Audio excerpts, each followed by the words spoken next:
The matter was referred for a pre-sentence report and a drug and alcohol evaluation. We are set for sentencing today. Those evaluations have been completed. The state has had the opportunity to review those reports. The state of Ohio is prepared to proceed today, Your Honor. And just for the record, the defendant does have 12 days of jail time credit at this time. All right, Mr. Fatica. Good afternoon, Your Honor. I've had an opportunity to review the PSR and the psychiatric evaluation of the case. We're ready to go forward. Go ahead. As you can see from the report, Ms. Jurnacic has no prior criminal history, no convictions of any kind, I don't believe. There is a joint rep for community control sanctions here. We'd ask the court to consider imposing the recommendation included in the psych evaluation. Ms. Jurnacic was in a couple of abusive relationships when her marriage, the other relationship that just ended a month or so ago. I think she would benefit for some counseling to deal with the trauma from those experiences. But again, we'd ask for community control sanctions with the recommendations concerned in the psychiatric report. All right, Mr. Jurnacic, what do you want to tell me?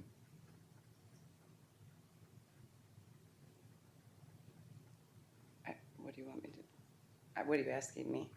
What? What are you asking me? You can say anything you want for me to consider before I sentence you. So what would you like to tell me?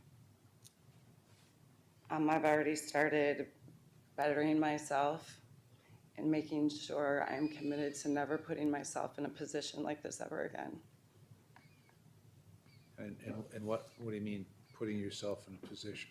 Just being around good people and being a good person and helping others. What about the situation with Miss Myers?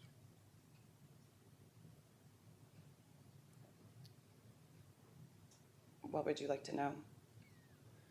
Well, I'd like to know what happened.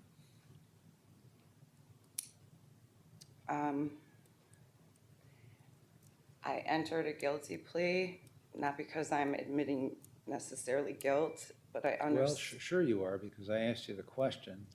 Yeah. If you understood that by entering a guilty plea, you were fully admitting your guilt to the offense. So you didn't do anything with regard to Miss Myers?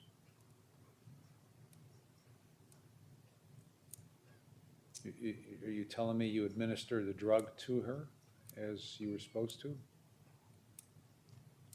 Yes, sir. Yes, sir. But it didn't show up in her test the following day? Correct. Why is that? The lab report that I have also states that her other medications that she took, even the morning of the drug test, were not in her urine as well. Okay. Are you telling me that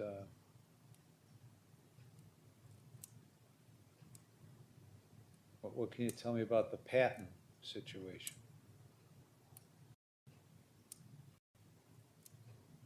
There wasn't a situation. I did my job fully as I'm supposed to. Okay.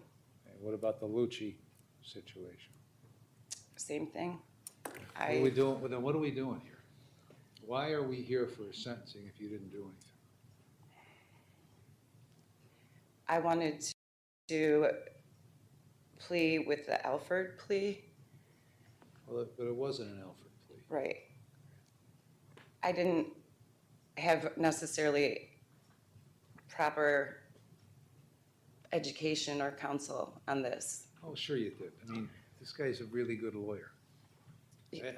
I've known him for 20 years. I think it was maybe a conflict. 10 of it sitting here, 10 of it before that, having cases with him, against him.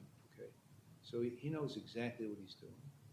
He's very smart, very good at what he does. I agree. I just... Now,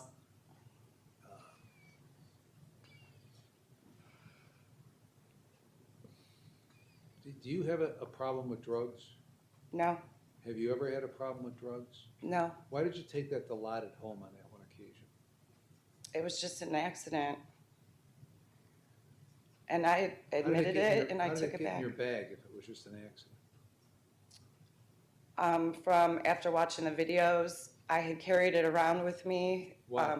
Why would you carry a drug around with you instead of just taking it where you get it from and administer it? Why would you carry it around? So my employer, I was going to give it to her when I was clocking out, and that morning, plus I had COVID, that morning it was a snowstorm and management didn't come in.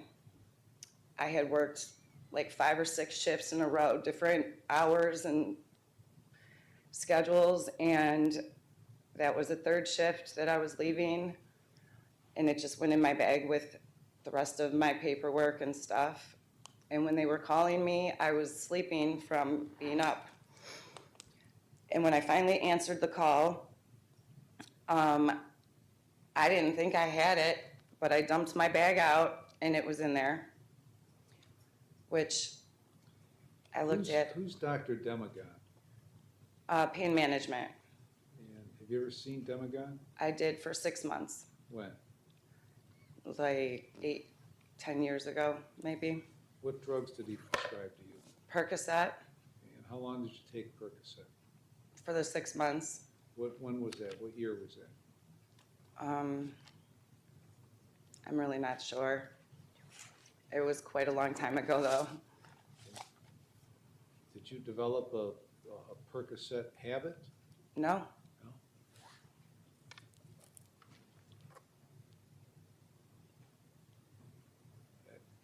It seems like you and I and maybe other people are in a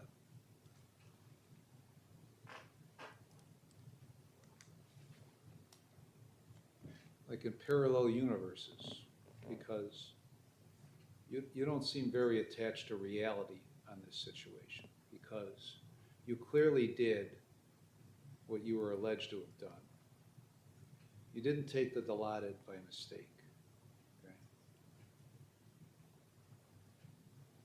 It was never even opened. Yeah, well,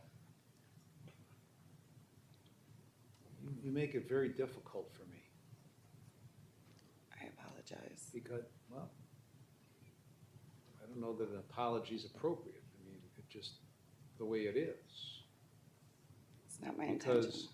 Because you clearly did a lot of things wrong with the intention of taking those drugs, to use those drugs. In my opinion, as I objectively sit here and look at this, and everything else, everything that happened, you've got an excuse for. A well thought out excuse that doesn't make any sense on any of these occasions. It just doesn't. I think the Lucci thing, you have a medication in the book when you weren't even there. Well, how's that possible? It wasn't. It was like I wrote the date backwards or something on the book. And none of this, I never had any problem until I told them I was going in front of the board of nursing. And literally within 10 days, they started telling me that I did this with this person and this with this person. And then again, tried to fire me again. I had reached out to the board. I drove there and had a meeting. I had begged them not to please not let me tell my employer because this is going to start all over again. And within a week, it did.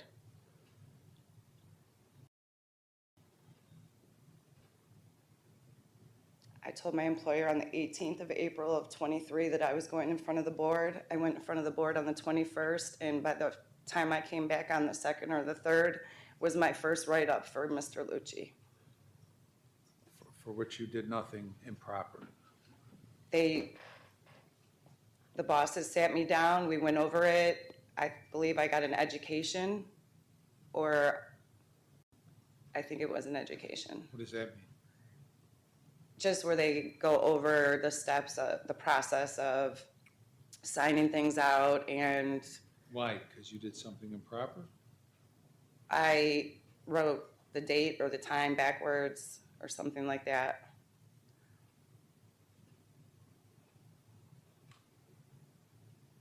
I mean, the tone of this whole thing is that your ex-husband was out to get you, the ex-boyfriend was out to get you. the nursing home was out to get you. Your phone was hacked, your email was hacked.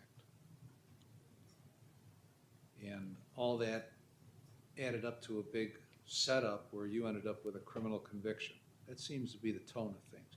You have a problem with marijuana? No, No? Did you ever have a problem with marijuana? no, sir.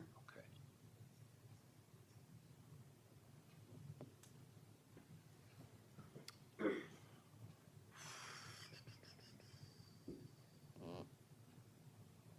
So, your psych report, they say you meet the criteria for cannabis use disorder due to your history of use starting around your early 20s, with the last use being 7 or 8 months ago. Is that true? Yes. Okay. It was just on occasion. Why?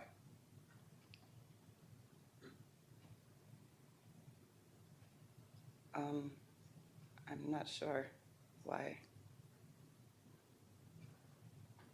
So I don't know what there's a joint recommendation for community control. And I'm wondering, what am I supposed to do with you on, what conditions am I supposed to impose upon you on community control if there's nothing wrong? If there's nothing to rehabilitate, what am I supposed to, why would I put you on community control? I mean, part of the machinations of these statutes is to punish you and to rehabilitate you. What's to rehabilitate if there's nothing to rehabilitate? I believe that I think differently than other people, and I think talking to a counselor or a psychiatrist would be helpful. For what? For what purpose?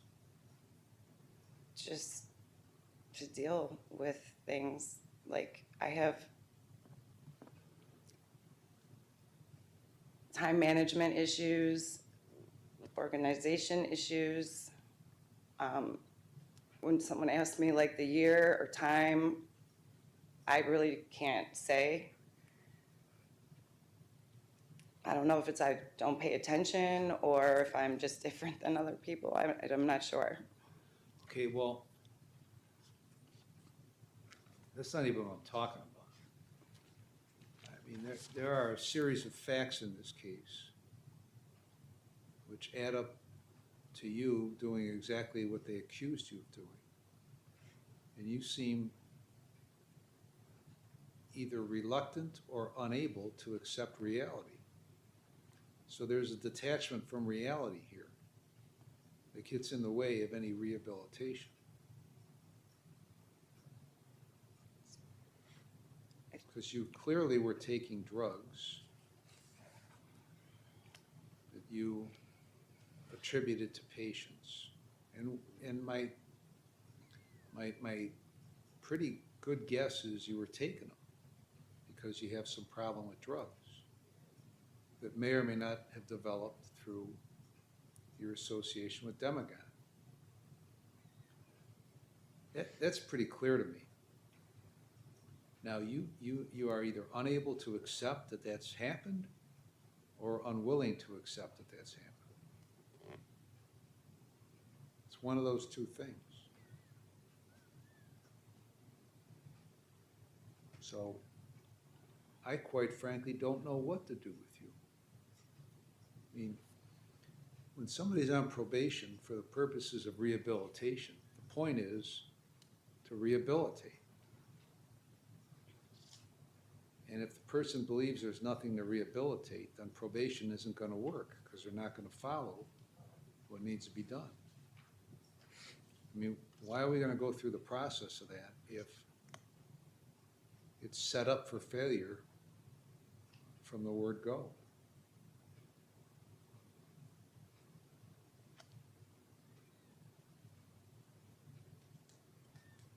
I don't believe that it'll be set up for failure. Well, if I put you on probation, I'm going to have you go for a further psychiatric evaluation, for a further drug and alcohol evaluation. Okay. And my pretty concerted guess is that they're going to order some treatment on both ends. You don't think you have either of those problems. Therefore, you're not going to engage in the treatment. And we'll be right back here because you haven't complied. That's the problem we face right now.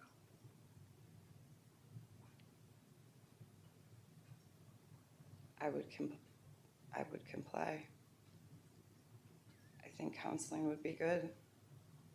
Well, so do I, but you know, based on everything you said in these reports and what you told me up until now, I mean, those are kind of empty words coming from you because you don't think there's a problem. That's why I think something might be wrong with me. I guess there's no question that you took those, you signed out those drugs representing them to be administered to other patients, and you didn't do that, okay?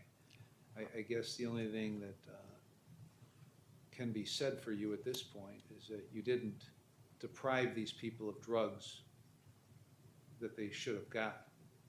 Okay? So you at least had the sense to falsify on the side that didn't harm the patients. That's why I had asked a witness, but I didn't ever think that he was going to say he didn't remember. Ms. Blake? Your Honor, the state of Ohio entered into an agreement with the defendant in this case to recommend community control, and that was based on the defendant having no criminal history. It was based on the fact that the defendant, outside of this issue with Dilaudid, seemingly has the ability to be a productive member of society and to potentially do positive things. It was based on the defendant complying with her conditions of bond post-plea once the court reinstated her bond. And it appears that those things are still true. So again, the state certainly shares the same concern that the court has about the lack of accountability here. But we do have an agreement with the defendant in this case pursuant to plea negotiations to ask this court to adopt a jointly recommended sentence of community control. And I would ask that you do that. I do want to point one thing out about the nursing home staff in this case, Your Honor. You heard from one of the members of that staff, the assistant director of nursing, Ms. Muscle, and the defendant has said here today that the nursing home staff was out to get her once they became aware of her prior conduct in Wickliffe. That could not be further from the truth. The nursing home staff, and we talked to every single one of them, we went out to Vista Springs, they were very, very hesitant to fire Ms. Jernasik. She was an at-will employee. They could have fired her, just to fire her. They could have done that, but they didn't want to do that. They all expressed to us the severity of ruining her career, and they didn't want to do that without being sure of their suspicions. So they took those steps to investigate what was going on, and they did not want to ruin her career. And to a man, Your Honor, every single person that we spoke to told us, and this was unsolicited, they told us that Ms. Jernasik was well-liked and that she was a good nurse. And so that means one of two things to me. It either means that that was the act she put on so she could get away with this conduct, or it means she really, truly has that potential. And I'm hoping it's the latter. We're going to ask that you give her the opportunity on community control to hopefully prove that it is the latter. And I would defer to you, Your Honor, with respect to any sanctions that the court deems appropriate as part of her community control. Thank you. Okay, I reviewed the pre-sentence report, the psychiatric evaluation, the details from the Ohio Attorney General report. I reviewed several letters in support of you that were submitted, all of which paint a very positive picture of you.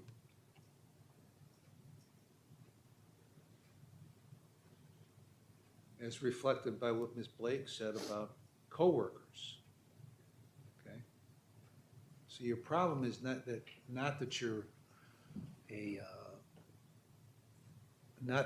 a bad person, not that you're not a hard worker. It's that you've got some problems, either psychiatric and or drugs and alcohol, drugs, that you just refuse to recognize or don't want to accept. Okay? Until you do that, you're going to have continuing problems. Okay? That's just reality, all right?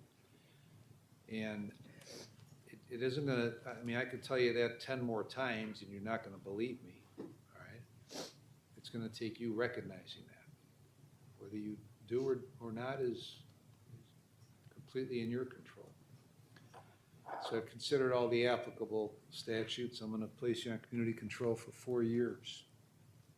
You're going to serve 12 days in jail with credit for 12. You're to have no drugs or alcohol, and you'll be screened. I want you to get a psychiatric evaluation and follow all the recommendations. I want you to get a drug and alcohol evaluation, follow all the recommendations, maintain and obtain full employment, verifiable full employment. You're to see only one doctor. If you need more than one doctor, you have to inform the probation department of who that is. One dentist and one pharmacy for any prescription medication. You're to take medication only as it's prescribed. You're going to sign releases so probation can get your records, and you're going to pay the cost and supervision fees in this case. Ms. Crook, any other terms? With regards to employment, Verifiable employment. what about in the healthcare industry? Well, I don't know who would hire her in the healthcare industry, so it's probably not in the cards.